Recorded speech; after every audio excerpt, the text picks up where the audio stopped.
kaupod kong nga mga managpangabudlay sa Ginoo sining nga hapon. Ato naman pribiliyo ang pagpadayon sa tuon sang pulong sa Dios. Kag una natong gintun-an amo ang Spirit of Prophecy and the Bible. Kag subong man ang kahimtang sa iglesia nga atong ginpasakupan. Kag ang ikatatlo amo ang the principle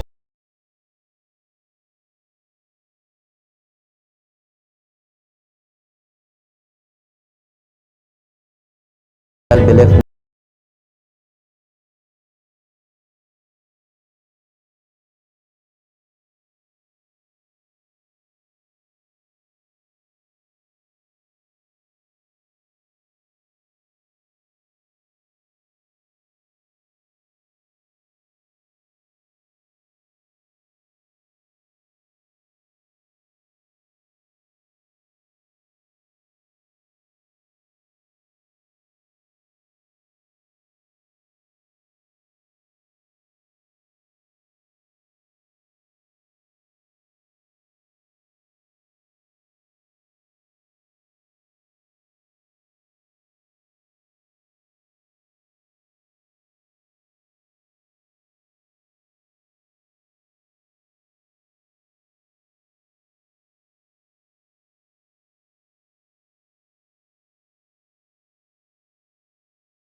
Amo ang kinaiya ni Kristo nga aton malabot. Aton nga malabot pinaagi sa iya nga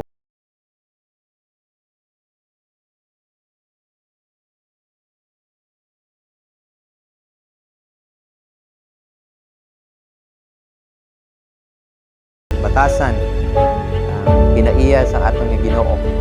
Perfect yun. He was perfect as a work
Jesus Christ. So amo na aton nga dumdumon. None need fail of attaining in his sphere to perfection of Christian character by the sacrifice of Christ. Di kita nagsakripisyo ta para nga malabot naton ang perfection of character. Si Kristo ya, perfect na siya nga daan, pero nagano siya? Nag-sacrifice siya to demonstrate kag nagbilin sang ginatawag nga ehemplo. Sulundan kung paano naton masunod, ma-apply sa atong kabuhi. Provision has been made for the believer to hindi siya nabaw, kundi labi ka dalom. First,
not think that our own grace and merits will save us.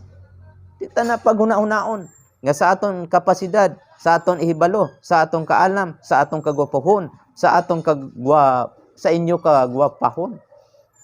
Maluwas ka mo. Hindi. Ayaw ingna nga damo ka na sa natun-an. Ayaw ingna sa imong kaugalingon kaya nimo. Atong gidbatsagon permi mga utod. Pagwala ang Ginoo, pagwala si Kristo sa atong kabuhi, way ta mahimo. Babalaan man na sa aton kung sincero gid kita, di ba? Brother Haijo. Nan, pag hindi ka sincero, moabot ang panahon nga mugawas ginang tudtuod sa imong pagkatao. So gani, aton nga dumdumon, we must not think that our own grace and merits will save us. The grace of Christ is our only hope of salvation. Ano lang aton nga saligan? Amugid lang ang grasya, Sister Lini, ni Kristo para kita maluwas sa iyang bugay. In Him is our hope, our justification, our righteousness. No? Siya ang atong pagkamatarong. Tungod sina, hambal diri, letter I. Pila na? Dali lang niya. Letter I. Stand for, Christ is the image of the invisible God. Si Kristo amo ang dagway imahin sang indi makita nga Dios. So, siling diri, in the beginning, God said, let us make man in our image after our likeness. But sin has almost obliterated the moral image of God in human beings. Anong obliterated? Ha? Anong inyo na insindihan sina? Amo ang nagbura, amo ang nagpanas, amo ang nagguba, sining dagway sang Dios, dula na ang panagway sang Dios sa kada isa bangod sang bangod sang sala. Jesus came down to our world that He might give us a living example. Anong iya ginbilin nga ehemplo? Ha? Buhi, Brother Stephen? No, ang iya ginbilin nga ehemplo, buhi sa kada isa sa aton. Kag ina nga ehemplo, amo nga siling niya, that we might know how to live and how to keep the way of the Lord. Hindi lang kabalo kita mamati, kundi nga kabalo kita magsunod kung ano ang kabuhi ni Kristo. Okay? Ano pagid? He was the image of the Father. Anong iya nga dagway? Amo ang dagway sang amay. His beautiful and spotless character. Magsiling ka spotless. Walay dagta is before us. Sa diin gibutang? Hindi sa kilid, hindi sa likod, apang diri sa atong atubangan naton. Galing kung guilty ta, daw uneasy ta. Di ta mahimutang. No? Kay guilty ta mo. Pero ina nga pagka-guilty ang aton, kung aksipon ta na kag ipaubos ang kaugalingon, ako nagatuo, may changes na. May pagbaylo ina sa aton nga kabuhi. So gani, we must study and copy and follow Jesus Christ. Pila gisulit niya? Study, copy, and follow. Sinong sundon? Hindi si Brother Mario, kundi si Jesus Christ. Then we shall bring His loveliness and beauty into our character. Magahatag alin ising katahom sa aton mga pamatasan. Ang kinaiya ni Kristo. Our greatest effectiveness is not found in being like the world. It is found in being distinct from the world and being like Jesus. Bisan ari kas kalibutan, kung ang imo ginsunod nga pamatasan, hindi iya sang kalibutan, madistinct kagid. Anong madistinct? Ha? Ha? Distinction. May kinalain ka bala? No? May kinalain ka. Being like Jesus. Okay? He calls upon us to make our choice on the right side. Anong aton nga pilion? Ha? Right side. Ato ba lang na nanagat si Apostol Pedro? Pagpanagat niya, bilog nga gabi, wala siya kuha. Di ba? Pero ginano sa liwat ni Jesus?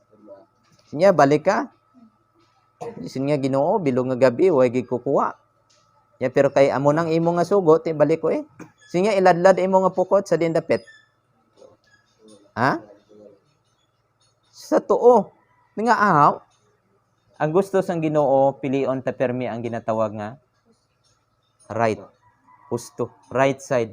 To connect with heavenly agencies, to adopt principles that will restore in us ang the divine image. Bisan ano ka kagwapo? Tandaan ta gina, Brother Erwin, bisan ano kagwapo sang tao, pag wala Kristo ang iyang kabuhi, pakita-kita lang na ang iyang kagwapo. Nan. So amo na iya ang matutuod nga mga misyonary. Kung amo ni akong gindala, pundar kita sa Spirit of Prophecy, sa Bible, sa church nga atong ginpasakupan, then maintindihan naton ang principles of health reform, kaglabaw sa tanan, ini ang kinaiya batasan ni Kristo. Ano pagid?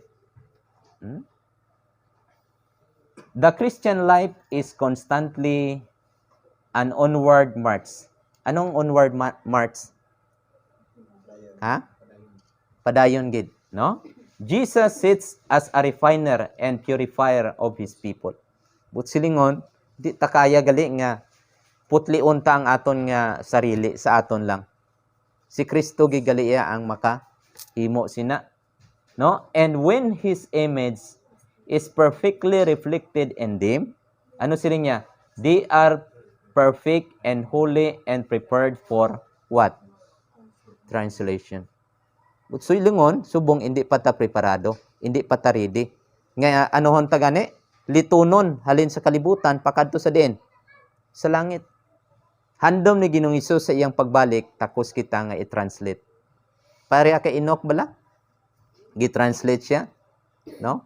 Halin sa kalibutan, halin sa mamalatyon, pakadto sa hindi na mapatay. Okay?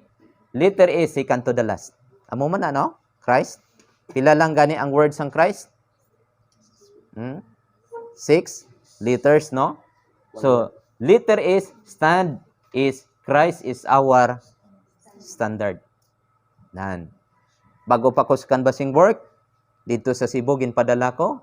Itagaan ko bahin sang Wednesday. And then, naghambal ko. Nang dili lang ko, sir, kay dili ko takos. Nya wala na diri taksanay. Wala na diri taksanay. No? So, amo na. Si Kristo, amo ang aton nga, no? Talaksan. Siyang aton nga standard. Kita ya, dali lang tayo aton talaksan. Dali lang tayo. Ako, dali ko ya magkuha niya. Nubo lang gid siling nila ang Korea. Tikon. Oo. Tikon, kung padayon nga amo sina, hindi tayo malabot ang standard ni Kristo. Ito kung Amerika, lawig to yan, no? Kung Korea, kuhan lang, nubo. Okay? Ano ni? His purpose was to equip God's people. Magsiling ka equip. Armado. Ha? Armado. Potato. Amo na siya? Equip. Equip? Kargada. Oh. Nan. His purpose was to equip God's people for the work of serving and building up the body of Christ until we all reach the unity of faith. Padanga tagali ang isa kapag tuo and knowledge of God's Son. God's goal. Ano ang goal sa Diyos? No? Is for us to become mature adults to be fully grown. O tinga nga nagamit pa siya sinyo, Aryo? Mature adults. Anong kinalain sina? Nan, tama. Oo. Kay bisan tigulang na iya edad, ano lang sa gyapon? Bata lang sa gyapon. Therefore, ang Biblia nagpasiguro gid, nagpatod gid nga may ara nga mga kuan pa lang ang pangidaron pero ang ilang panimuot ano na? Mature na sa ilang kaisipan. Ti kinahanglan ang goal sang Ginoo is for us to become mature adults to be fully grown, measured by the standard of the fullness of Christ. Ano nga talaksan? Ang talaksan nga iya ni Kristo. Amo nang ginahandom sang Ginoo sa kada isa sa aton. So gani, we are created to become like Christ. We are created to become like Him. No?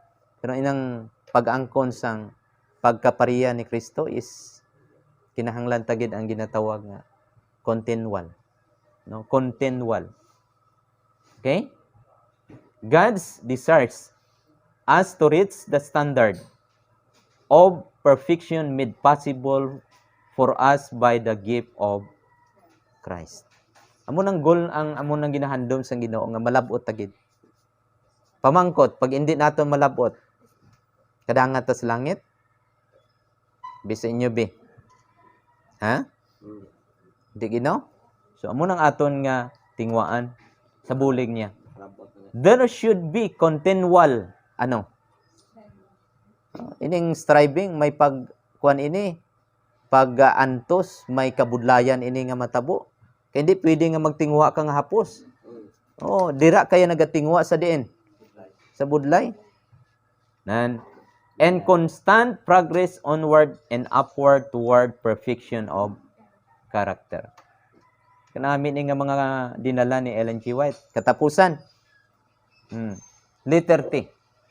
Kasi ni nga hapon, pasugtan mo ba nga si Kristo mangin imo teacher sa imo kabuhi? No? Christ is our greatest teacher. Siya amo ang aton dako nga manog tudlo sa aton nga kabuhi. Oh? Siling sang batan-on according sa Matthew chapter 19 verse 16, easy to read version. A man came to Jesus and asked, "Teacher, anong iya address kay Jesus? Teacher, what good thing must I do to have eternal life?" Ang iya nga handom sa iya kabuhi, maangko niya ang kabuhi nga wala sing katapusan. Pero ginsugidan kita sang istorya sang pamatan-on nga naghambal si Ginoong Hesus, kung gusto ka sang kabuhi nga wala sing katapusan, bantayan mo ang mga sugo. Sining niya, ang dindapit niya, hindi ka magpatay, hindi ka magpanglahi, hindi ka magpangawat. Niya inatanan halin sa pagkabata nako na natuman ko na. Niya ano pa ang kulang? Pagpamangkot niya kung anong kulang, siling ni Ginoong Hesus, puli ka sa inyo. Ibaligya mo ang tanan nimo nga pagka butang kag ipanghatag sa diin sa mga imol. Pero ang pamangkot, nalipay ang pamatanon kag iya ginhimo. Wala. Kabay nga makuhaan naton leksyon. Nga hindi lamang nga kita gintudloan sang 28 fundamental belief. Hindi lamang nga nakabalo kita kung ano ang napulo kasugo. Hindi lamang nga kita makadumdum sa matag adlaw ng inugpahuway, kundi kung paano naton sundon ang ginatudlo ni Jesus subong aton nga manunudlo.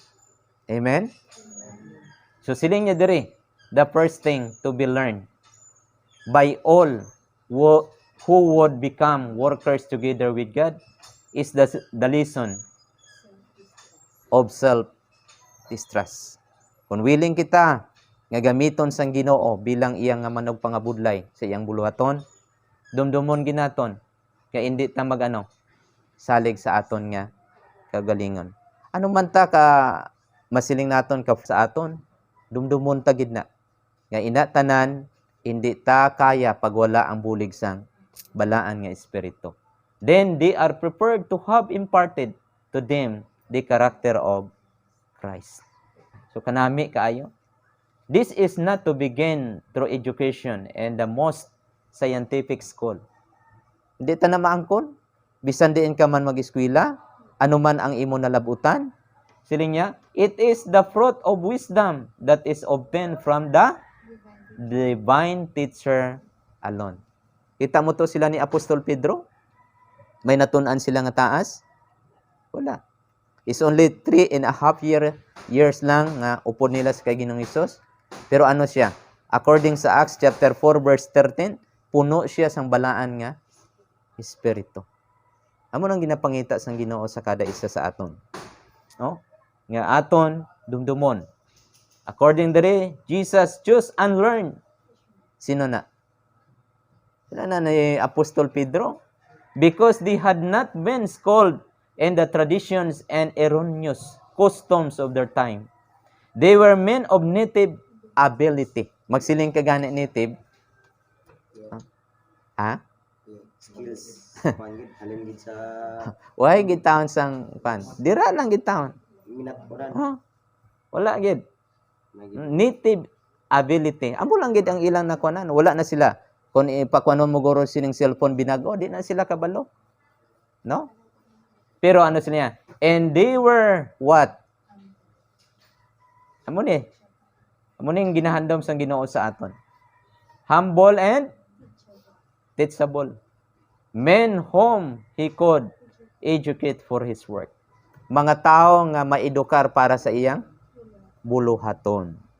Tigani sa sining nga hapon, aton gid nga pag-isip-isipan ini nga mga butang. And choosing men and women for his service. God does not ask whether they possess learning or eloquence or worldly help. Bisan ano katanda kag katanla sa aton hambal brother Haijo. Dumdumon ta gid na wa iya hindi iya interes ang Ginoo. Hindi na iya among iya ginapangita sa aton. Kundi nga though they walk, siring niya, he asked, though they walk in such humility that I can teach them my way. Sila ba lang magpaubos kang magsunod sang akon ginatudlo sa akon mga pamaagi? Kag ano pa? Can I put my words into their lips? Pwede ko bala mabutang ang akon nga mga pulong sa ilang mga ganing lips? Mga bibig, no? Siling niya day, will they present me? Will they represent me? Sila bala makarepresentar sa akon? Nga sa panahon sang aton nga Bible study, aton huna-hunaon gid nga ang aton gina-presentar, gina-introduce naton wala sang iban kundi si Kristo gid. Amo na iya mga kaupod ko nga mga manok pangabudlay. Kinahanglan nga mangin Christ-centered gid sa kanunay. Wala tas ang iban nga ginadala nga mensahe, Brother Erwin, kundi si Kristo gid. Kay siya lang gid ang takos nga sulundan sa pagkamatarong, sa pagkabalaan, sa kinaiya. So gani, naghambal diri nga si Kristo nagapaabot uban sa mahinamon. Kahangop ko muna inang mahinamon nga word. Ha? Oh, nagahinam-hinam gid siya. Kung sa kuan pa nagahawat-hawat, kuan gid. Ha? Nagapanginam-kinam, Brother Haijo, nga pangandoy nga mapadayag siya diha sa iyang iglesia.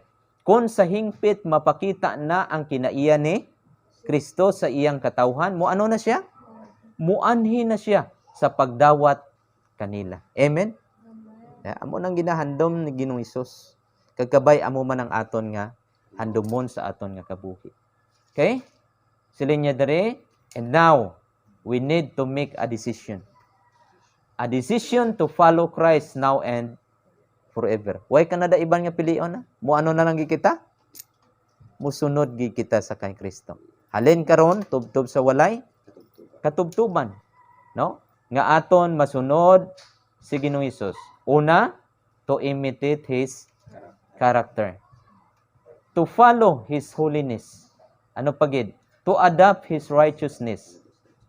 To reflect His image. To reach His standard. And to allow Christ as our teacher. Tugutan naton nga siya amo ang magtudlo sa aton bug-os nga kabuhi. No? Nga tuytuyan niya kita sa matagtion. Christ accepted humanity and lived on this earth a pure sanctified life.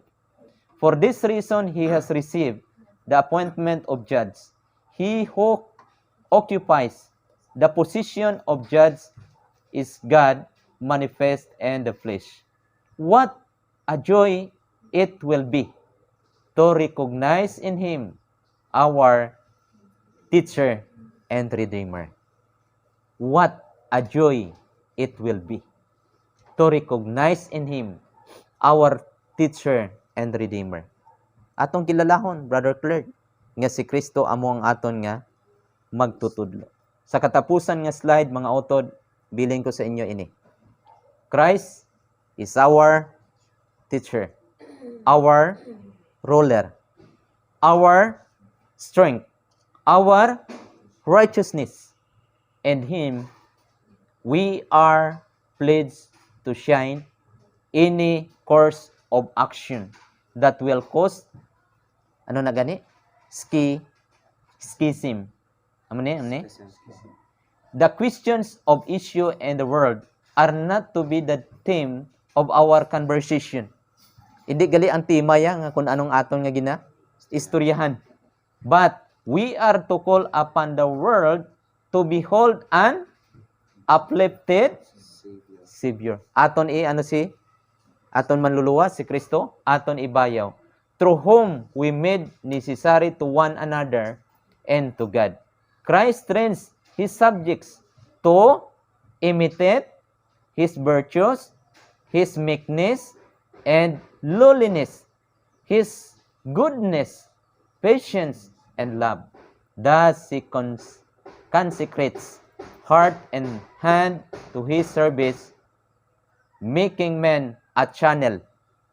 Anong aton galing nga buluhaton, Brother Talio? Making men a channel through which the love of God can flow in rich currents to bless others. Then let there be no shade of strife among kay sino? Seventh-day Adventist. Kabay nga, wala sang magalipod. Subong nga kita as a member of the church, a member of the Seventh-day Adventist Church. Kabay pa, nga mangin palagyan kita sang gugma sang Dios sa iban nga mga tao. Buligan kita sang Ginoo nga ma-adapt naton sa bulig sang balaan nga espiritu ang kinaiya ni Kristo. Buligay kita mga utod, mga pamatan-on para sa dako nga buluhaton sang Ginoo. Siningingapsan nga